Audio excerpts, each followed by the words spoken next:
some of his biggest hits into thriller. Billie Jean.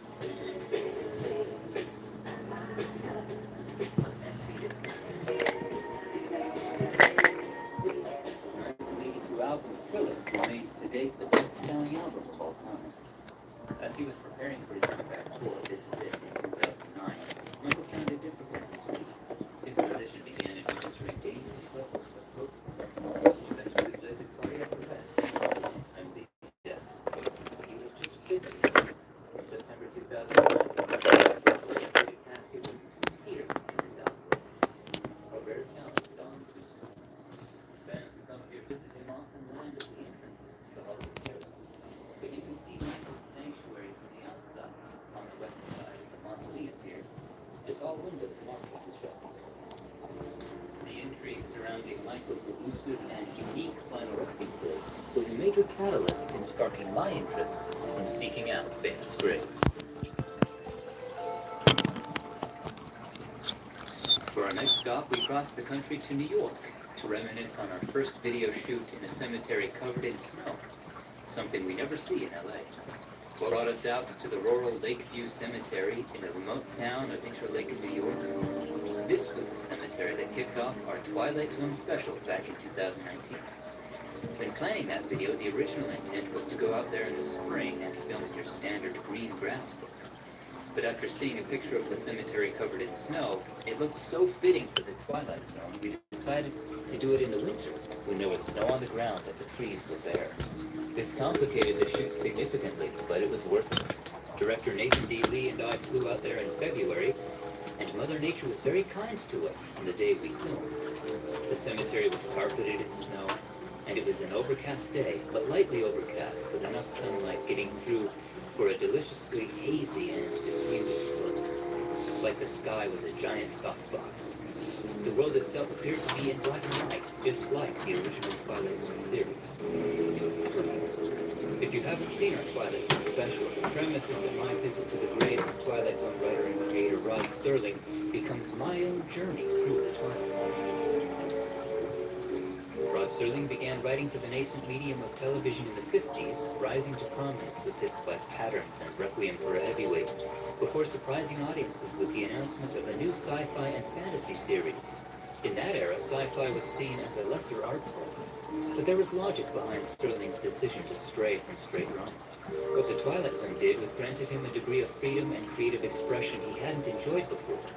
He could write stories that were meaningful to him, but in the context of robots, aliens, and the paranormal, in far-off times and places, he could avoid sponsor and censor interference. The Twilight Zone premiered on October 2nd, 1959, and was an immediate hit. It would run for 5 seasons, and in that time, Rod Serling wrote or adapted 92 of the 156 episodes made. And with his distinctive punctuated voice and cigarette in hand, Serling became the unwitting star of the series as narrator, making cameo appearances at the beginning of most episodes, setting the stage for the unusual events that were about to transpire. Rod Serling also wrote for films like Planet of the Apes.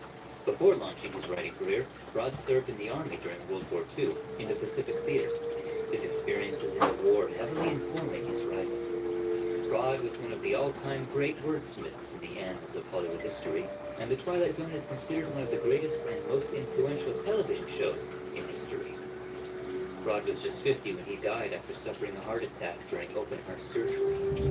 Tributes on his grave here include The Key of Imagination, The Train from Mustafa Willoughby, incidentally my favorite episode, writing pens, and a rock painted like the iconic Twilight Zone opening.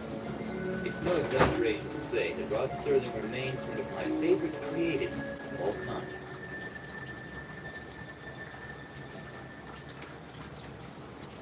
The summer of 2021 saw my reach expand into Europe when I flew out there for 2 weeks to film cemetery tours of Italy, Switzerland, and Paris. This was a fun trip because it was the first time Hollywood graveyard composer Giuseppe Vassapolo joined me for filming, since he lives in Italy. These European cemeteries were absolutely spectacular, and 2 of the sites on my list today are actually found in Switzerland. Around the town of Coursier-sur-Vevey near Lake Geneva, you'll find homages to this city's most famous former resident. You know who he is, the legendary Charlie Chaplin. Perhaps no name and no character, his little tramp, have come to symbolize classic cinema more than that of Charlie Chaplin. We're now at the Cimetière de Coursier-sur-Vevey, where Chaplin is laid to rest.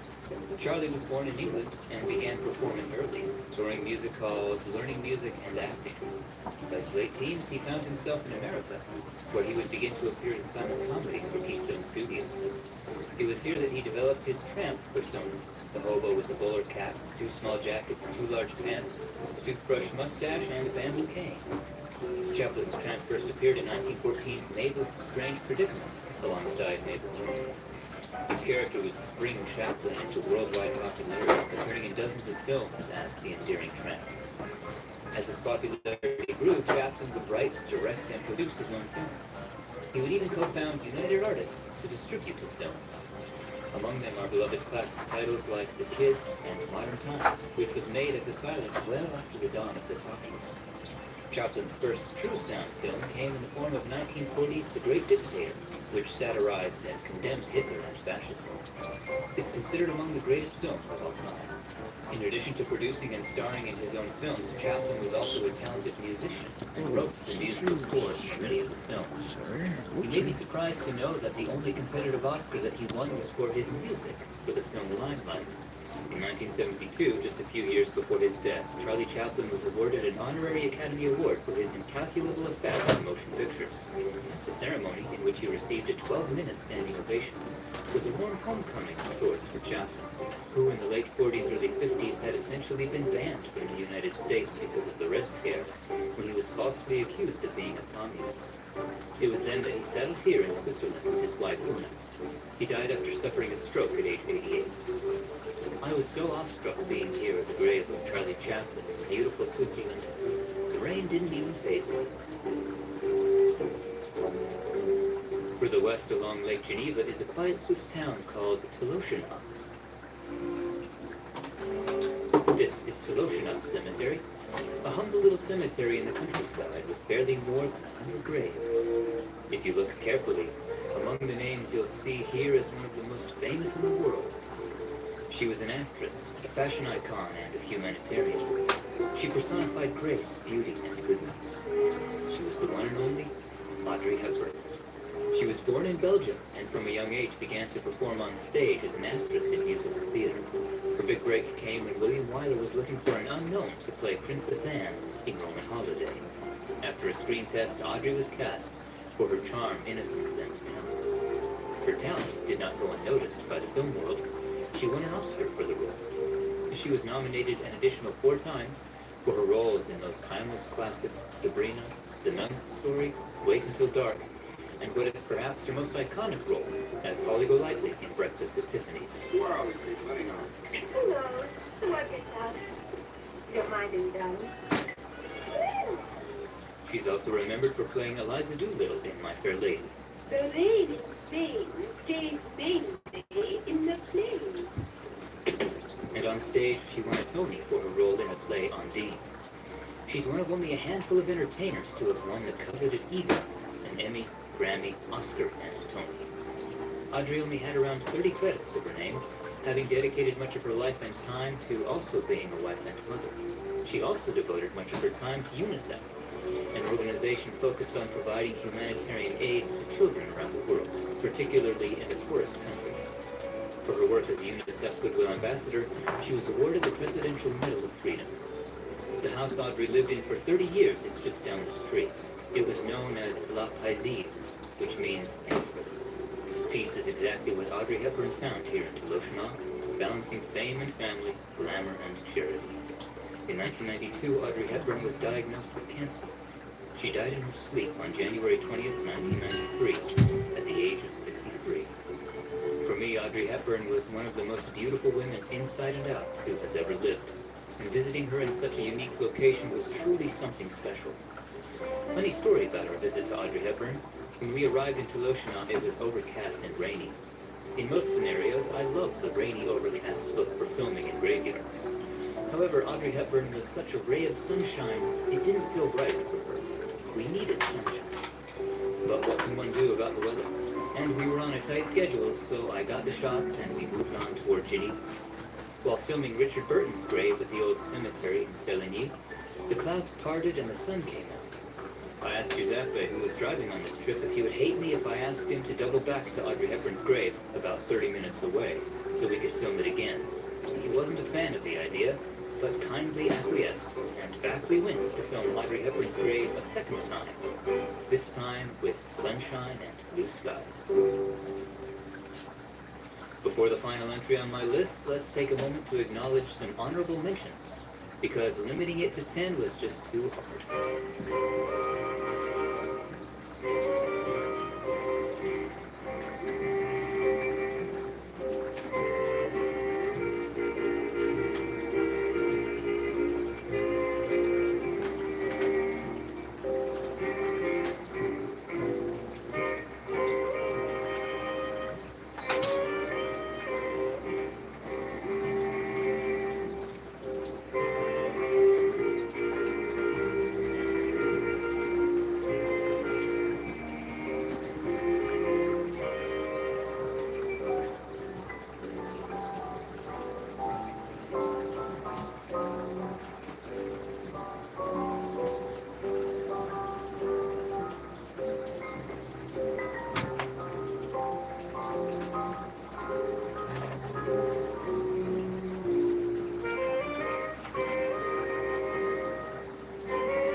There and finish out my top 10. The final grave of my top 10 was one that had topped my list for years to visit. When I finally got out there, I was so excited I actually filmed myself walking up to it for the first time. This is a very big moment for me, you guys. This is my very first time ever seeing and visiting the grave of Edgar Allan Poe. That's right, Edgar Allan Poe, who rests in the grounds of Westminster Hall in Baltimore, Maryland. My first time visiting Edgar was in the summer of 2021, when Nathan and I went out there to scout the locations for our Edgar Allan Poe special. It was a very complicated film shoot since it was part narrative and would be done at night. So we needed to see the locations in person to prepare for the actual shoot, which we did later in the fall. Not long after first showing up here in the graveyard, the heavens opened up and it began pouring a torrential rain I'd never experienced before. We had no umbrellas and were wholly unprepared for it. While it left us soaked to the bone and running like imbeciles, it did make for some pretty sweet footage.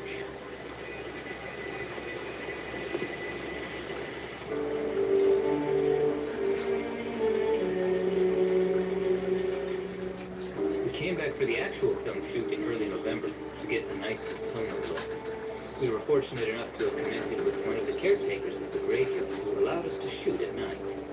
Our story required a certain amount of Poe-like spookiness, so filming at night was a must, and it was such a treat. Like our Twilight Zone special, the premise of our Edgar Allan Poe special was that when I visit the grave of Poe, I become haunted by the ghosts of his past, and the grave tour becomes its own Edgar Allan Poe-like ghost story. Edgar Allan Poe's name alone conjures up images of ravens, beating hearts, disturbed graves, undead women, and bereaved lovers. A key figure of dark romanticism, Poe was a master of gothic horror, mystery, and macabre, remembered for poems like The Raven, The Bells, and Annabel Lee, and short stories like The Telltale Heart and The Pit and the Pendulum. But Poe is also considered the father of the modern detective story. His fictional Inspector C. Auguste Dupin, a predecessor of the likes of Sherlock Holmes and Hercule Poirot. Tales like The Murders in the Rue Morgue thrilled Victorian audiences through Poe's genius use of ratiocination. Arthur Conan Doyle, creator of Sherlock Holmes, said, where was the detective story until Poe breathed the breath of life into it? But perhaps the greatest mystery America's first mystery writer left us was the mystery surrounding his own death. On October 3rd, 1849, Edgar Allan Poe was found on the streets of Baltimore outside a tavern, delirious and in great distress. Half frozen and out of his mind, Poe was taken to the hospital, but never regained enough lucidity to explain his condition. He died 4 days later at the age of 40. His death certificate has been lost, and no official cause of death determined. Despite being one of the most well-known writers of his day, Poe died in poverty. There was little ceremony at his funeral, attended by only about 8 people, and lasting only a few minutes. He was originally buried in a simple mahogany coffin near this spot in the Westminster burial ground here in Baltimore. The grave remained unmarked. Decades later, a local teacher and school children raised funds to have a permanent monument to Poe created. In the 1870s, Poe was exhumed and moved to a place of prominence near the front gate, where this monument now stands. He rests alongside his beloved wife, Virginia, who heavily influenced his writings. For a more in-depth look into the life and writings of Edgar Allan Poe, be sure to check out our film, The Graves of Edgar Allan Poe and the Women Who Haunted Him. And that concludes my top 10 famous graves. I look forward to reading your favorite famous grave stories in the comments below. Thanks for watching. We'll see you on the next one.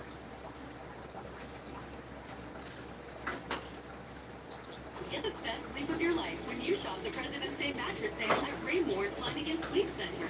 Or choose interest-free financing with no fees and no minimum purchase for 36 or 48 months. Don't miss these President's Day mattress deals at Raymore and Flanagan.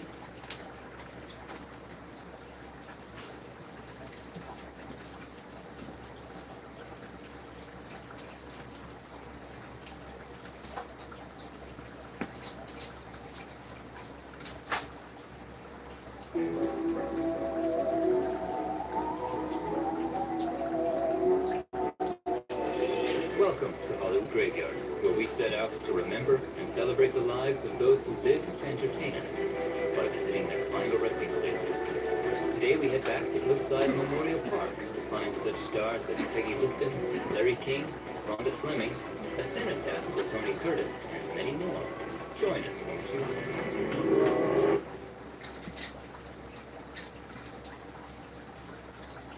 Carrying over the spirit of the revisit from our last video, today we're heading back to Hillside Memorial Park in Culver City. Hillside is a Jewish cemetery founded in 1941.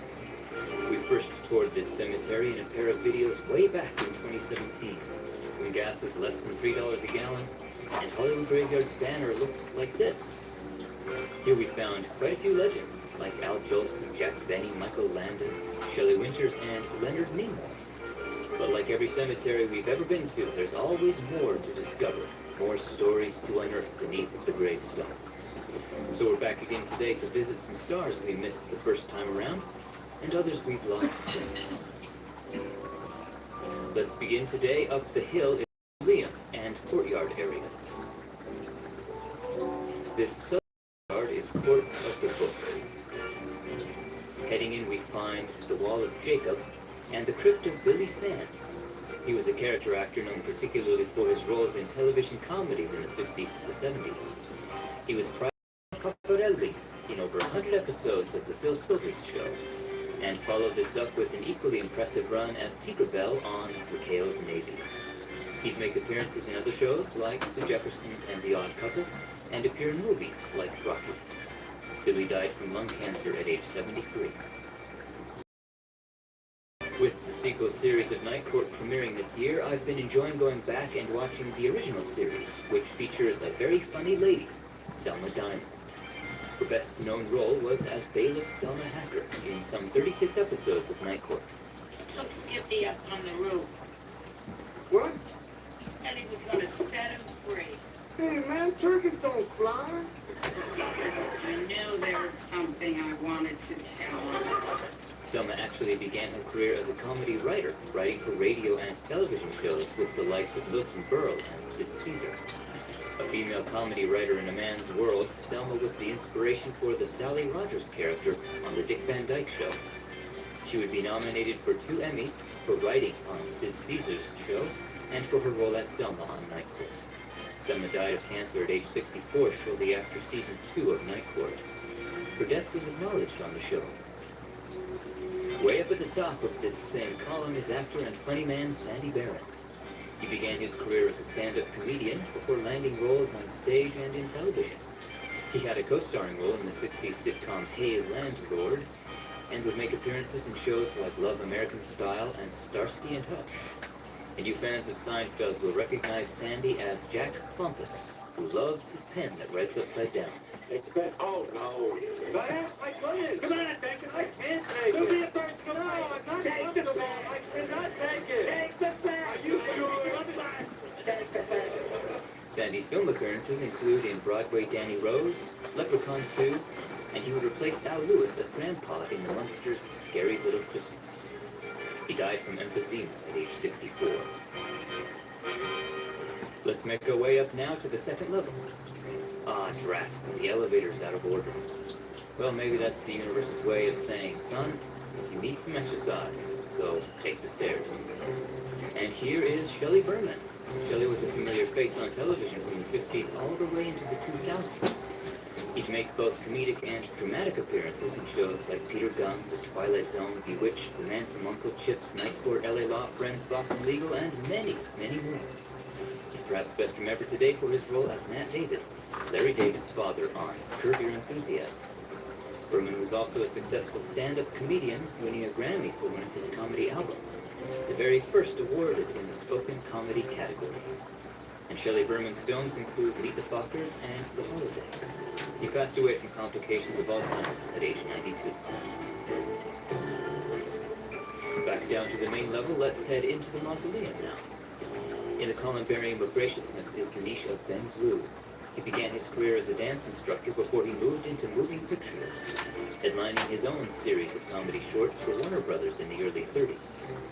Feature films would follow, like the 1937 film Artists and Models alongside his neighbor here in the mausoleum, Jack Benny, and the big broadcast of 1938 alongside W.C. Fields. He also played the biplane pilot on It's a Mad, Mad, Mad, Mad World. Ben would appear on television as well, on shows like Accidental Family and The Magical World of Disney. He lived to be 73. The courtyard north of here is the Garden of Solomon. Here, just off the sidewalk, is the OG cool girl, Peggy Lipton. She shot to fame on the 60s and 70s crime drama, The Mod Squad, as flower child Julie Barnes, in more than 100 episodes.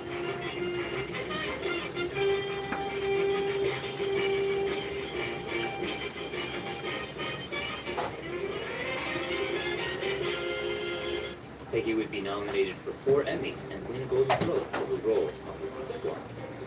She would go on to find fame in the Twin Peaks universe as Norma Jennings.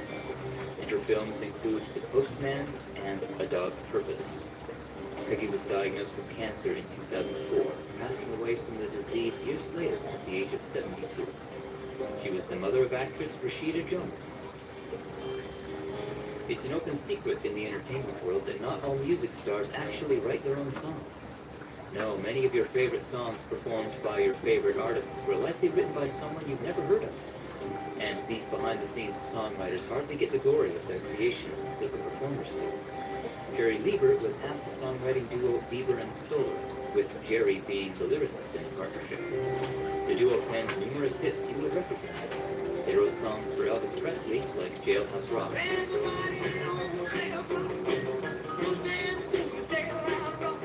The Big Mama Thornton hit, Hound Dog.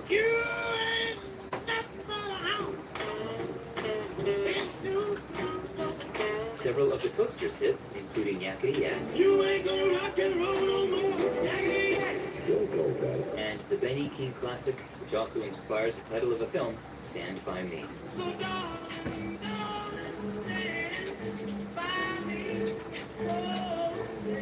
Bieber and Stoller wrote over 70 chart hits and were inducted into the Songwriters and Rock and Roll Halls of Fame. His epitaph, "If that's all there is, then let's keep dancing," is a lyric from another of his hit songs, Is That All There Is? If that's all there is, then let's keep dancing. Jerry Lieber died from cardiopulmonary failure at age 78. Let's circle around to the garden areas at the southern end of the cemetery. First up is Laurel Gardens. Just before the Wall of Crypts is a name familiar to you fans of the original Press Your Luck, Peter Tomarken. His first game show hosting gig was for the 80s show Hitman, before landing a show for which he would be best known. Peter hosted Press Your Luck between 1983 and 1986 in close to 800 episodes, trying to help the players steer clear of that pesky band. Come on, big bucks. No whammy, no whammy, no whammy. Got the whammy. This is Peter Morgan saying so long to Press Your Luck. Bye-bye. Peter dabbled in acting as well, appearing in shows like Ally McBeal and in films like Heaven Can Wait. Peter Tomarken was a private pilot who volunteered for a non-profit that provided free air transportation to needy medical patients. On March 13, 2006, he and his wife were en route to San Diego to pick up a cancer patient when their plane crashed up at Santa Monica. Both were killed in the crash. Peter was 63. Along the southern border are the Laurel Garden Crypts. Here we find Howard Morris. He's remembered as both a television director and actor.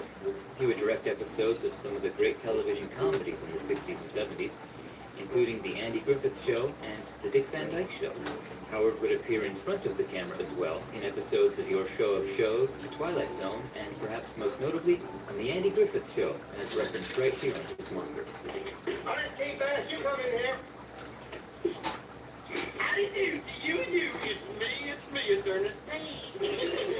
But Howard worked most prolifically as a voice actor, lending his vocal talents to countless animated and voiceover productions. You heard him in The Flintstones and The Jetsons. He voiced Gopher in several Winnie the Pooh films, Mayor McCheese and the Hamburglar in McDonaldland, Jughead Jones on Sabrina the Teenage Witch, Flem on Cow and Chicken, and Wade on Garfield and Friends. Howard Morris died from heart failure at age 85. A little farther west in this same Laurel Garden is the grave of Sammy Lerner. He was a Romanian-born songwriter who began his career writing songs for vaudeville acts and the Ziegfeld Follies. He'd go on to write music for motion pictures, most notably with the Fleischer Brothers Animation Studio. He would co-write the Betty Boop theme song, Don't Take My Boop Boop Doop Away, and the theme for another iconic character, seen right here on his marker. You recognize this spinach-eating sailor man? Sammy wrote the iconic theme song, I'm Popeye the Sailor Man. I'm strong to the finish, 'cause I eat me spinach. I'm Popeye the Sailor Man. Samuel Lerner died from cancer at age 86. The next section west is Acacia Garden. Here lies Rhonda Fleming. She was one of Hollywood's queens of Technicolor, becoming one of the most glamorous stars of the 40s and 50s. Rhonda rose to prominence in films like Spellbound, Out of the Past, and dazzled audiences with her flaming red hair, green eyes, and porcelain skin, as well as her singing voice in her first Technicolor musical appearance in A Connecticut Yankee and King Arthur's Court, alongside Bing Crosby. She'd followed this up with a successful comedy, The Great Lover, alongside Bob Hope. In the 50s, she'd become known for historical epics like Queen of Babylon, Gunfight at OK Corral, and Serpent of the Nile as Cleopatra. Rhonda also continued to sing throughout her life, including in a quartet with Jane Russell. She lived to be 97. Let's say a quick hello to Milton Berle, who we visited in our previous tour here. Hello, Mr. Berle. Then head around the corner to the Columbarium and find the niche of Louis Nye. He was another of television's great comedic performers, often seen on Steve Allen's Tonight Show in the 50s, and The Merv Griffin Show and Mike Douglas Show in the 60s and 70s. As an actor, he also made numerous appearances on shows like Inspector Gadget, The Beverly Hillbillies, The Love Boat, and Curb Your Enthusiasm as Jeff Green's dad. And you fans of the Munsters will remember him as Zombo, who has never slowed down, performing into his 90s before passing away in 2005 at age 92. As of filming, his marker is still temporary.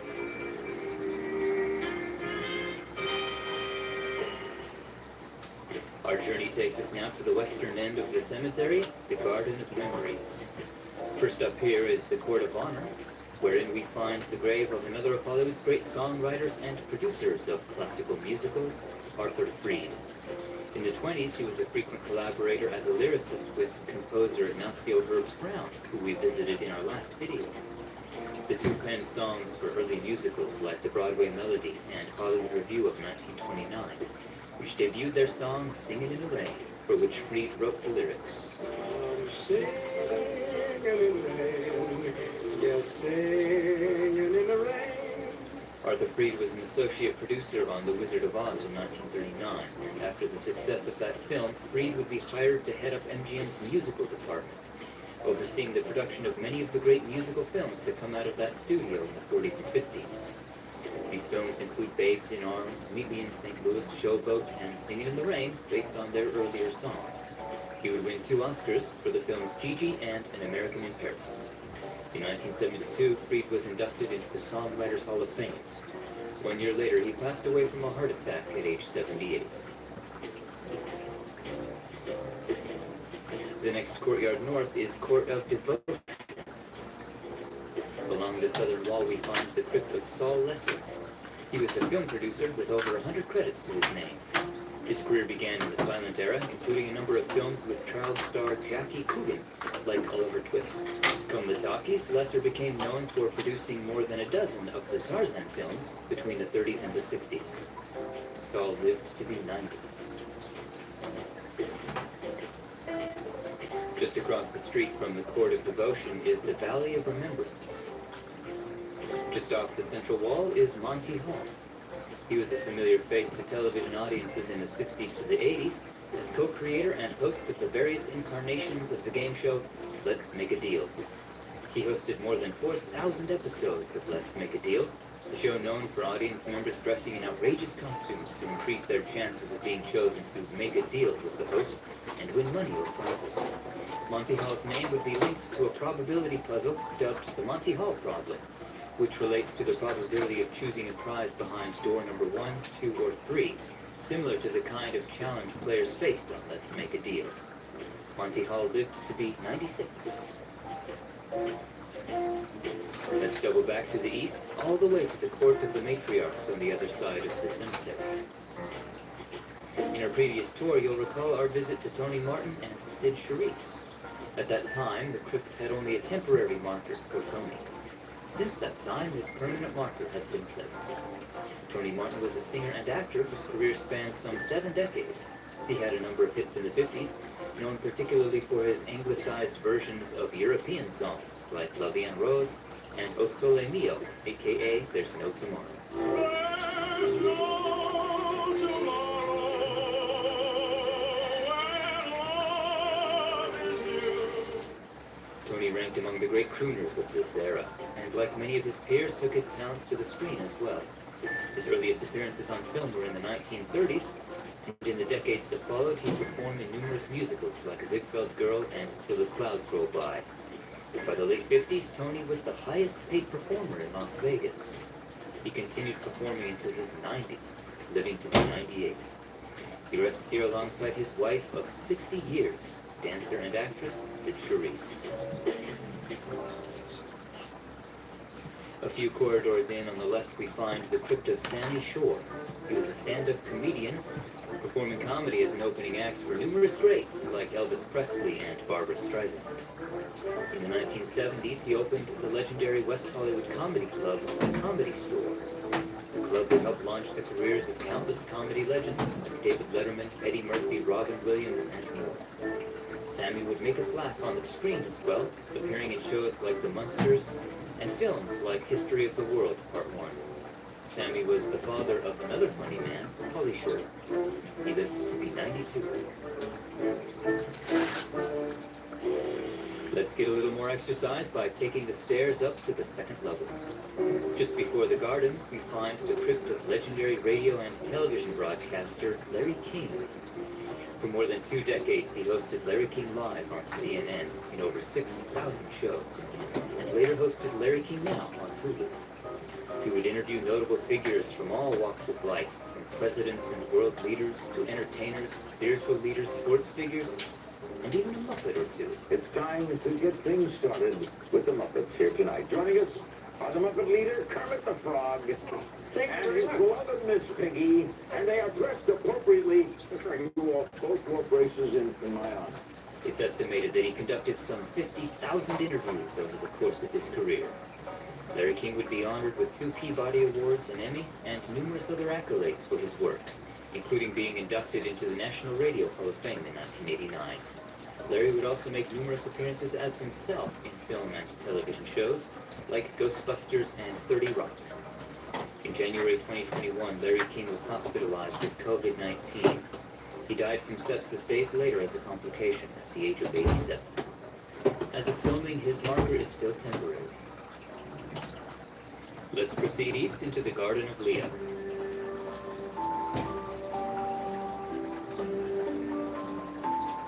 Here we find the grave of Connie Sawyer. Known as the Clown Princess of Comedy, Connie was one of the longest-living entertainers in Hollywood history. She began performing as a child and by the 20s was entertaining in nightclubs, vaudeville theaters, and on the Broadway stage. Her film debut was in 1959, playing Miss Wexler in A Hole in the Head. Over the next 5 decades, she'd appear in more than 150 film and television programs, including memorable appearances in the films Pineapple Express, Dumb and Dumber, and When Harry Met Sally. In her later years, Connie was known as the oldest working actress in Hollywood. She lived an astounding 105 years. Her memoir was hilariously titled, I Never Wanted to Be a Star, and I Wasn't. And finally, we make our way around to the west to Sunset Slope. Here we find a cenotaph to Tony Curtis. Tony is buried at Palm Memorial Park in Las Vegas, but recently this memorial marker has been placed here for him with his family. Tony Curtis was an actor whose career spanned 6 decades. He was one of the big screen's leading men in the 50s and 60s. In 1959, he'd be nominated for an Academy Award for Best Actor for his role in The Defiant Ones. That same year, he'd co-star alongside Marilyn Monroe and Jack Lemmon in the hilarious Some Like It Hot, performing much of the film dressed as a woman. It's so drafty. You get a cold all the time. Will you quit stalling? We're gonna miss the train. I don't make it. Like everybody's staring at you. With those legs, are you crazy? Now come on. Continuing to show his range, the following year he played Antoninus in Spartacus. On television, he had a co-starring role in the 70s series The Persuaders and a recurring role on Vegas. Tony was married to Janet Leigh, and they are the parents of Academy Award-winning actress Jamie Lee Curtis. After passing away from cardiac arrest in 2010 at age 85, Tony Curtis was laid to rest in Las Vegas. This cenotaph was later placed here with his family, and we here in Los Angeles now have somewhere close by where we can come and remember him. And that concludes our tour. What are some of your favorite memories of the stars we visited today? Share them in the comments below, and be sure to like, share, and subscribe for more famous grave tours. Thanks for watching. We'll see you on the next one. Have you ever wanted to learn to speak Italian? Well, how about a quick lesson right here at the tomb of Michelangelo? Caro Angelo Michelangelo, come ho promesso, sono venuta dall'Italia, precisamente da Milano, per dire una preghiera sulla tomba di ringraziamento per l'aiuto che mi dai ogni giorno. Grazie ancora, Silvano. Dear Angel Michelangelo, as I promised, I came from Italy, specifically from Milan, to say a prayer of thanks at your tomb for the help you give me every day. Thank you again, Silvano. And thank you, Silvano, for the beautiful gesture.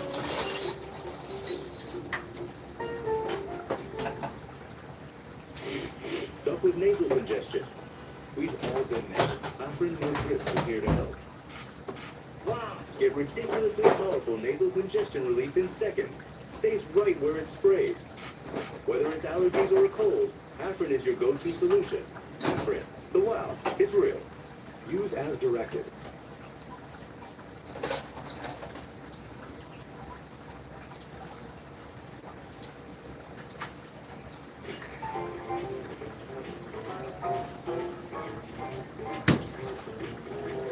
This is Chapel of the Pines, a more than a century-old crematorium and columbarium here in Los Angeles. It hosts the remains of numerous Hollywood legends, a handful of which can be found right here in the columbarium. But if you saw our previous video on Chapel of the Pines, you'll recall that the majority of the stars whose cremated remains rest here are locked away in a private vault, inaccessible to the public. Well, today, for the first time, we're teaming up with our friends here at Chapel of the Pines to give you an exclusive look inside the vault. This is the story of Chapel of the Pines.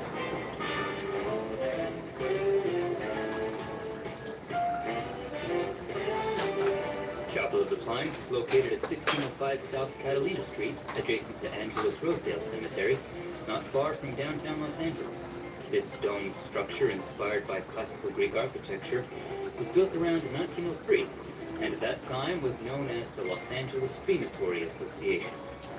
The earliest recorded cremation here was listed as taking place in 1906. By the 1940s, the crematory was bought by Pierce Brothers and became the Pierce Brothers Crematorium. Finally, around 1948, it was given the name as we know it today, Chapel of the Pines. In 1991, it was bought out by a large corporation known as SCI. Then finally, in 2006, Chapel of the Pines was bought by the current owners, Community Funeral Services. Circling the chapel on the second level are a series of columbariums, or columbaria, that radiate out from the center of the building. This is where most of the early occupants of Chapel of the Pines were inurned, in beautifully rustic and retro urns and niche facades.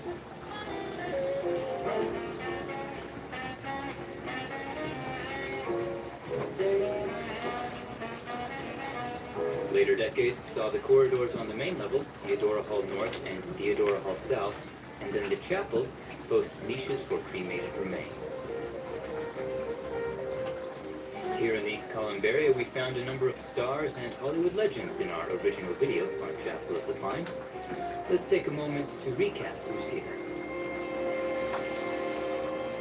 In Theodora Hall South, there's husband and wife Stuart Irwin and June Collier.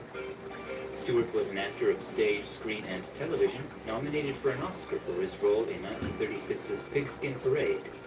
Stu had his own TV show, Trouble with Father, later retitled The Stu Irwin Show, which co-starred his real-life wife, June Collier.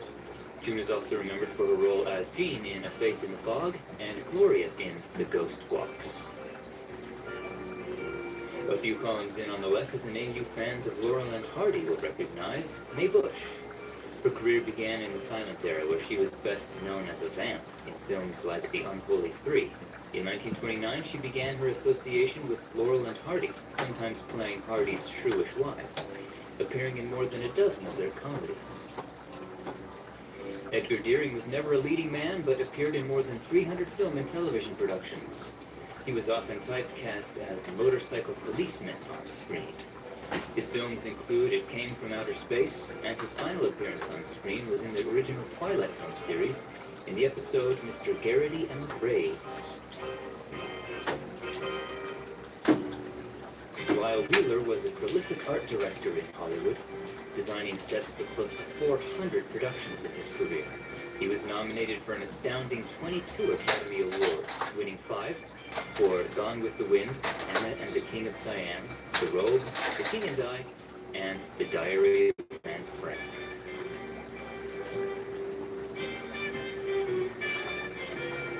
Willis O'Brien was an early special effects and stop-motion effects pioneer in Hollywood, responsible for some of the best-known images in movie history. Most notably, he did the stop-motion creature animation for films like 1925's The Lost World and 1933's King Kong.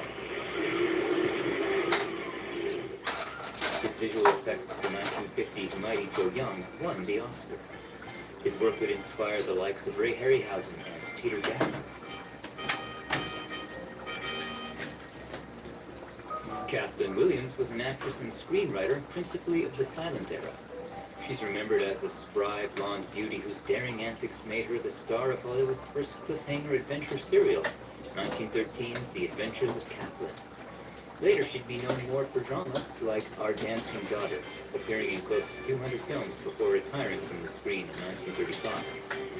Kathleen also wrote 6 screenplays, including A Sultana of the Desert, in which she also starred.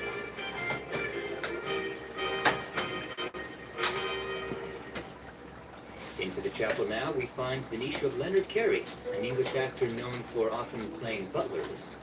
His best-known role was as Ben in Hitchcock's Rebecca. He appeared in more than 150 productions, as well as on the London stage. Into Deodora Hall North now. Here is where we find the niche of Lloyd Ingram, a distinguished actor who often played authority figures. He appeared in D.W. Griffith's silent masterpiece Intolerance, as well as numerous B-westerns. In addition to his 300-plus acting credits, Lloyd also directed some 100 films, many of them silent westerns. Just a few rows away from Lloyd is the niche of Nigel Bruce. You fans of Sherlock Holmes will remember Nigel for his role as Dr. Watson in the Sherlock Holmes films of the 30s and 40s, and also on radio. What brings you from Northumberland at this early hour? Business, sir. Very bad business. How do you know I came from Northumberland? Elementary, my dear Watson. He's also known for his roles in those classic Hitchcock films, Rebecca and Suspicion. He was just 58 when he died from a heart attack. We're upstairs now in the older commissary. Arthur Hoyt was another of those actors who didn't always get screen credit, but worked prolifically in close to 300 films, like The Lost World and It Happened One Night. There was one notable Hollywood pioneer that I was unable to find for our first video here. And this time around, it became apparent why. We're down in the lower level, the Hall of Memory. According to the records here, motion picture pioneer William Selig was NERD in Section H. So we came over here to Section H, and after scouring every single nameplate, there was no sign of him. But we did find his wife, Mary Selig. Curiously, just above Mary was the nameplate of someone named Leslie, which looked like it had fallen off, and